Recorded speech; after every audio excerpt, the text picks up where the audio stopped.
Bonjour Hélène, bonjour ma sœur. Nous sommes samedi 29. Voilà, ma sœur, voilà, il y a un camping-caris qui est situé à 10 km de ma ville où j'habite. Voilà, donc je suis venu le visiter cet après-midi, je leur ai donné mes coordonnées. Voilà, il y a un ensemble. C'est le deuxième que je visite. Il y en a un qui est situé près de chez Félicien, à 3-4 km de chez Félicien. Et là, c'est le deuxième. Donc je leur donne mes caractéristiques, car il y a soit j'achète par eux-mêmes, soit j'achète, alors je leur ai dit ce que je souhaitais. Voilà, que la majorité des fois j'étais seul, mais je pouvais le prêter à mes enfants, et qu'il fallait au niveau des cartes grises, l'assurance et tout ça, voilà, que ce soit possible 4 places assises et 4 couchages minimum. Surtout les places assises carte grise, hein, parce que c'est une histoire d'assurance.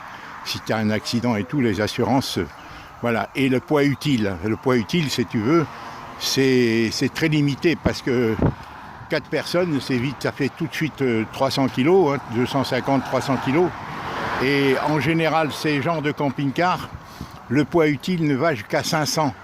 C'est-à-dire le poids auquel... Alors, si tu as un accident, il y a 4 personnes dedans et que les assureurs, ils pinaillent, si tu veux, tu vois. Voilà, donc c'est celui-là que je suis venu visiter. Je leur donne mes références et je continue à chercher, je leur ai dit. Et voilà, ce que je cherche, le mouton à 5 pattes. Hein, le mouton à 5 pattes, alors eux, c'est des professionnels. Bon, on verra. C'est bien si je tombe par eux, parce que s'il m'arrive un pépin, bon, eh ben, ils le répareront et tout, hein, voilà. Et il m'a dit que c'était très difficile de trouver des occasions, parce que cette année, tous les gens avec le Covid et tout, ils gardent leur camping-car, ils ne le vendent pas. Il me dit c'est la première année que ça arrive, il n'y a pas de truc d'occasion. Parce que moi j'aurais dit je préfère une occasion, si c'était le mouton à 5 pattes, j'aurais tout donné.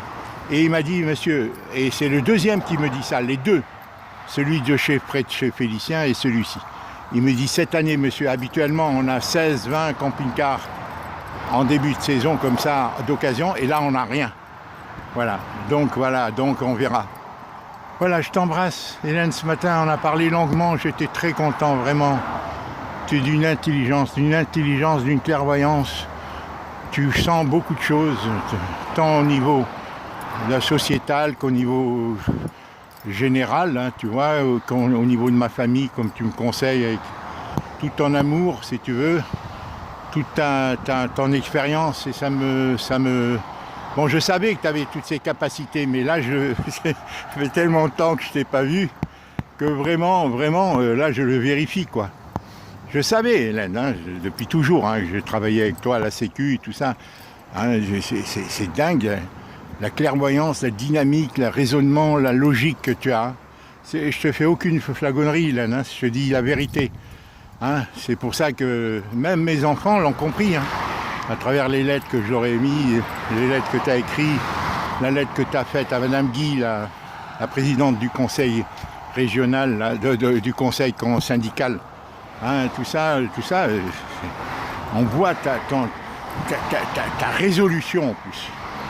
C'est percutante, Hélène, vraiment. Et comme tu m'as parlé ce matin,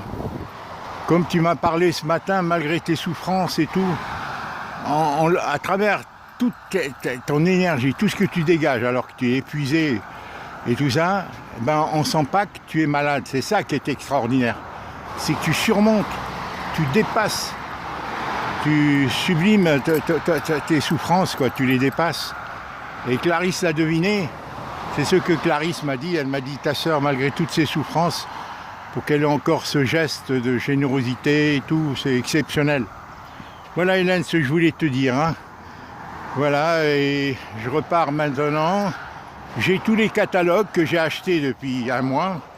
Mais là, vraiment, suite à la conversation que j'ai eue avec toi ce matin, je vais réagir, Hélène. Ça m'a bloqué, tu t'es posé toutes les questions qui m'ont travé, qui me paralysaient, si tu veux, tous les problèmes qui se posaient par rapport à ça, par rapport à ma santé, tout ce qui se pose, parce que moi je vois tout globalement et ça me paralyse. Et là on a parlé franchement ce matin et tu m'as vraiment convaincu dans tous les arguments que tu m'as présentés. Voilà. Alors voilà, moi je leur ai dit que c'était un cadeau qu'on me faisait, hein, que mes enfants m'offraient. Bon voilà, je t'embrasse Hélène. Ben oui, hein. Je t'embrasse ma soeur, avec tous les 4 enfants, on mérite bien un cadeau. Je t'embrasse ma soeur, c'est un rêve de 4 ans que je réalise. Hein. En 1981, on a failli en acheter un, Hélène, avec Colette. Hein, et le taux de crédit, c'est quand Mitterrand est arrivé au pouvoir, le taux de crédit a augmenté, il était tellement important d'un seul coup.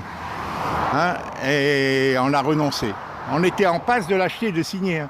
Pour le travail, comme il y a 10 ans, 9 ans, Colette m'a mis ses 20 000 à ma disposition pour acheter un camping-car et poursuivre le chemin ensemble. On était en passe de vers, c'est une grâce de Dieu, Hélène, c'est toi qui me permets de réaliser ce vieux rêve. À l'époque, c'était professionnel. Aujourd'hui, c'est pour ma santé, c'est pour mon insertion sociale, c'est pour ma famille, c'est pour tout. C'est la seule solution pour que je puisse être un vrai papy tout en vivant une vie, en m'ouvrant sur le monde après cette cassure de 10 ans, hein, du fait du départ de Colette. Voilà. Je te remercie de comprendre tout ça, Hélène. Je te remercie infiniment. Que Dieu nous protège, que te protège à toi et à moi aussi, à nous deux, et qu'on se voit bientôt, très bientôt. N'est-ce pas, si c'est possible, hein, Hélène, comme on en a parlé ce matin. Hein, je t'embrasse de tout mon cœur, je t'embrasse ma soeur et merci pour tout.